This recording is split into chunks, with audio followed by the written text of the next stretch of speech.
Let's discuss replacing the intake air temperature, or the IAT sensor, on this Dodge Durango with a 4.7 liter engine.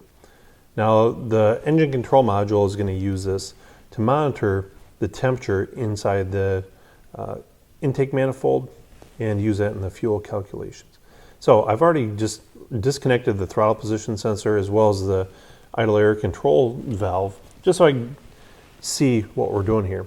I'm going to pinch the connector here gently and set it off to the side for our intake air temp sensor. Now we're over on the driver's side of the intake manifold, and I'm just going to give this a quarter turn and rock it back and forth and pop it up out of the hole here.